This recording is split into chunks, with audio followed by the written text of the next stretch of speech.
Welcome to the Smart Mind Show, episode 21. I'm Nate, the Fit Future MD, your host. Be sure to like, comment, and subscribe to the channel. If you haven't already, shop at InstaSale.com, pick up a cool inspirational t-shirt, and let's get started. All right, so you want me to do what? Wait, we're boycotting Disney? Uh, ABC, Disney, ABC, ESPN, Hulu. We're boycotting it? Why? Oh, they suspended Jimmy Kimmel, but they don't. Do they not realize it's college football season? They lost their mind. They're not boycotting ABC, ESPN. It's college football season. Are you crazy? All right. So in all seriousness, uh, there's been this huge outcry about boycotting ESPN, ABC, Disney over the suspension of Jimmy Kimmel, right? I didn't even look up what Jimmy Kimmel says. I don't watch Jimmy Kimmel, right? Number one. But from what I've looked up, he's getting about 1.1 million views per episode, and he gets about 200,000 views on YouTube, right, from his episodes. So about 1.3 million views per episode. Okay. So this is the kind of thing that shows you that a small section of the country can go crazy on, like, make things go crazy on social media, right? Like,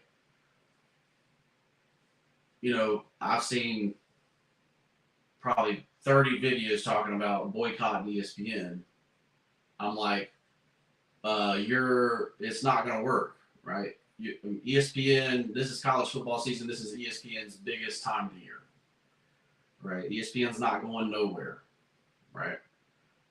Sorry, it is what it is. Like, especially now with ESPN Plus, like, you can watch all the games. They're not even in the top 25 now. Like, used to, you'd only be able to watch the top 25 play each other. You know, basically the ones that were going to get the biggest eyeballs, right? But now, we watched ESPN. We watched, ECU, BYU last night, right? Like, when I was in college, we didn't even make, ECU wasn't even on the television, right? So, like I say, I think this is like one of those things where, people are kind of out of touch with what is, I'm just curious. Look that up real quick.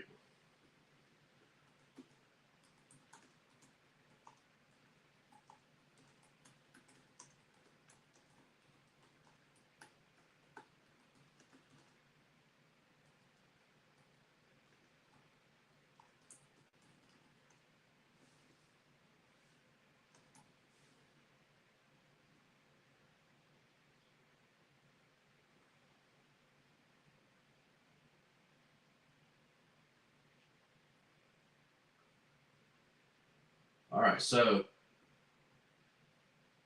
football, college football is averaging 5.8 million viewers per game on ABC and ESPN, right?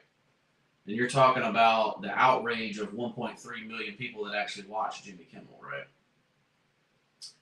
Now, if Jimmy Kimmel was actually funny, he'd be actually getting way more than 200,000 views on YouTube. Like, the whole point of YouTube is to entertain, right? To have people entertain you, right? And, if he was doing that, he'd have crazy views on YouTube, and they would have no choice but to bring him back, right?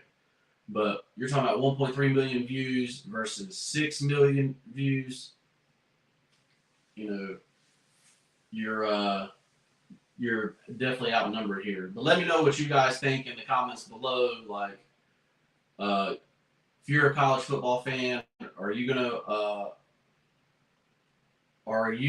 to boycott ESPN, ABC, and Disney over the suspension of Jimmy Kimmel or not? Let me know in the comments below, right? All right. So, like I said, we make our money on the weekends, right? We make our money on the weekends, right? So, if you are a day trader, you kind of have to know what's going on with the Fed in the week that and numbers in the week that you're trading, right? Because if those numbers come out while you're in a trade, you don't know which way the trade's going to go. Like it, because what a day trader does is a day trader actually, trades a pattern, right? So news coming out can mess up that pattern or make the pattern not work, right? So this week, the Fed's inflation numbers are going to come out. GDP updates are going to come out. Home sales data is coming out, and consumer sentiment's coming out this week, right? So you can, based on what you expect here, so you expect inflation to still be running hot, right? The Fed's going to let inflation run hot. They let it run hot in the 80s, right? So they're going to let it run hot now too. So that means you expect GDP to go up, because it's just like GDP is basically like total revenue, right? It's not actually like profit.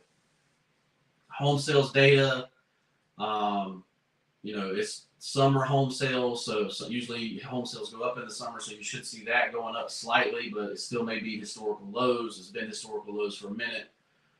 And consumer sentiment's probably down, probably all-time lows. We don't really know, but that's what we assume. That's what we're projecting for all that to come out, right?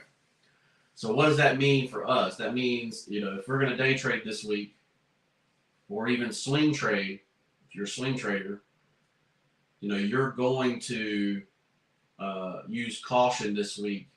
You're going to make sure that while you're in the trade, that news is not coming out, right? Even though, as a swing trader, it could pop you off, but as a day trader, even if it does pop you off, it's not a game you want to play when you got, $5,000 in the market, sitting there, So let me know what you guys think. What do you guys think is going to be the outcomes of inflation, our GDP numbers, home sales, and consumer sentiment for September, right? So let me know what you guys think in the comments below. And we'll move on to the next thing. All right, so this episode is brought to you by London and the Googly Goo, which is my wife's book. It's a children's book with a great moral. So if you got nieces, nephews, or children of your own, make sure you pick up London and the Googly Goo. It's available on Amazon. It's also in the link in the description. All right, and so we're on to the next one. So, all right, so we're going to move on to the quote of the day, right? And of course, this is a Smart Minds podcast, so we're talking about mental stuff. And the quote is, "The mother of all evil is speculation," right? So, let's say we kind of talked about this, a few seconds ago in the last topic, but the mother of all evil is speculation. So, basically, what happens is the things get hot in the market, right? So right now, quantum computing, AI, data centers, anything of that nature is hot in the market right now. But so people are highly invested in that market when there's no actual other than the Nvidia's revenue going up. There's actually no real gains yet in those markets, right?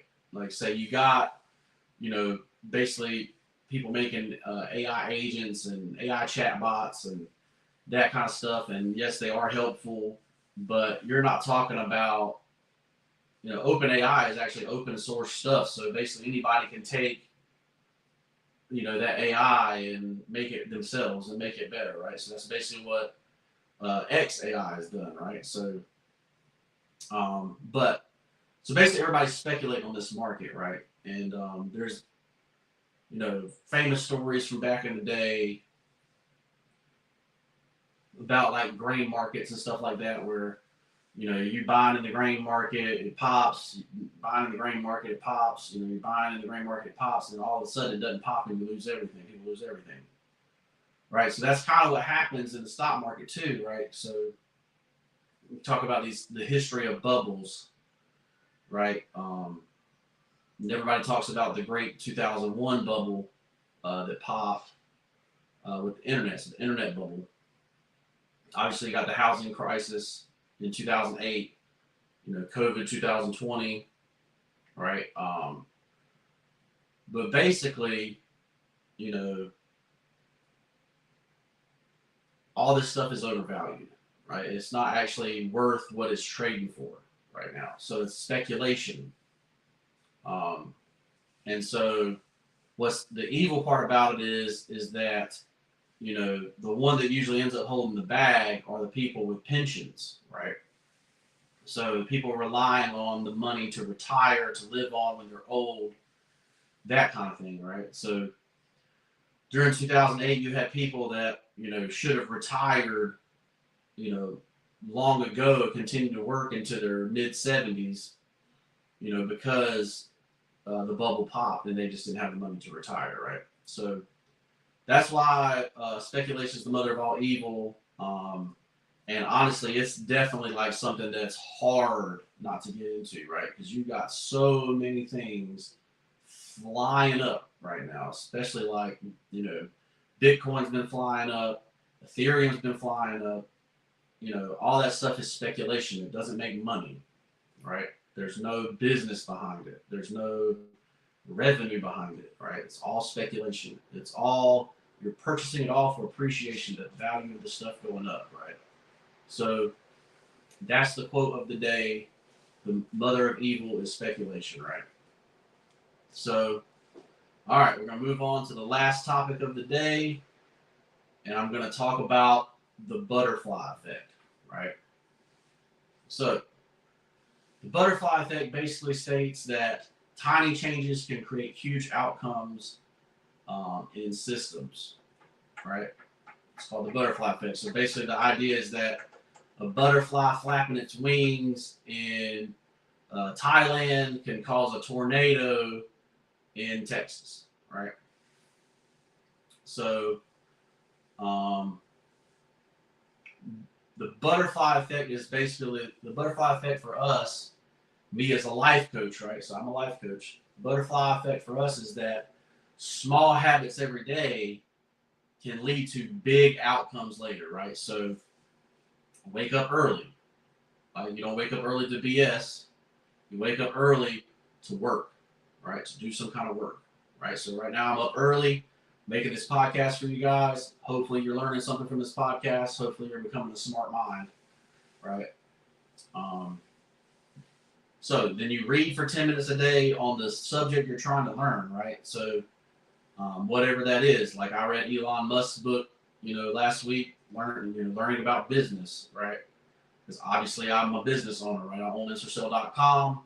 Go check it out. Go check out the cool inspirational t-shirts there. If you're interested, obviously I'm doing a podcast. Obviously I got social media platforms, marketing, that kind of thing. Small habits like, Dave Ramsey will tell you not to invest until you're out of debt, right? Well, I'm the opposite. I tell you to invest something because the habit of investing adds up over time too, right? So, the example is saving $5 a day, or investing $5 a day, over time, $100 a month, whatever, $150 a month, So another small habit is affirmations. I give my affirmations away for free. If you don't have affirmations, so check those out in the link in the description. But basically choosing positive self-talk every day. So like for my daughter, right? My daughter, we say every day, you are a perfect baby in her name. You were made in the image of God. You were put on this earth to do great things. And mommy, daddy, and your sister love you, right? So keep that in mind. But all this stuff compounds over yearly, right? So those small things, those small habits make big results, right? And that's just the minimum, right? That's just the minimum things that I try to change in people's lives, because those small things can make it big later, right? So it's just like doing videos every day. Eventually, you get better at doing videos. Editing videos every day. Eventually, you get better at editing videos, right? But the butterfly effect also, reminds us that we can't control everything, right? Something that happens a long way away from us can affect us, and we can't control that, right? But with our small habits, we can, influence what the outcomes are, right? For instance, you're waking up early, you're working on your vocabulary, and all of a sudden, somebody sees a word or says a word in a meeting, and you know what the word means, and you can actually think about, on the spot what a solution to that problem would be, and then all of a sudden you're promoted, you're the COO, you're the CEO of that company, right? Or they talk about the problem, you find a solution and create your own company, right? Stuff like that, right? But that is the butterfly effect, okay? And there's a movie with Ashton Kutcher in it about the butterfly effect, right? All right, so let me know what small things you could do today that would cause big outcomes later in your life. What is your butterfly effect for your life, right? I'm Nate, and I'm a life coach. Little things like this can help you have a better life, right? Can help you have big results in a better life. I help people like you set this kind of stuff up for their life so that they have the big results that they want, right? I charge $2,000 a year for that service, right? Whereas other life coaches charge $150 to $200 an hour. They'll sit for you 2 or 3 hours a month, and so you're paying them $400 or $500 a month, and then all of a sudden, you're going way over the $2,000 that I'm charging, right? You're going to see me every week. We're going to make your life where you want it to be, and if we don't make that happen, then you get the $2,000 back. It's 100% money back guarantee, right? So sign up for life coaching today if you're interested. Let's get you started. Shop at InserCell.com. Pick you up a cool inspirational t-shirt. Use code FitFutureMD for 20% off. Make sure you pick up my wife's book, London in the Googly Goo, and we'll see you guys tomorrow. Peace.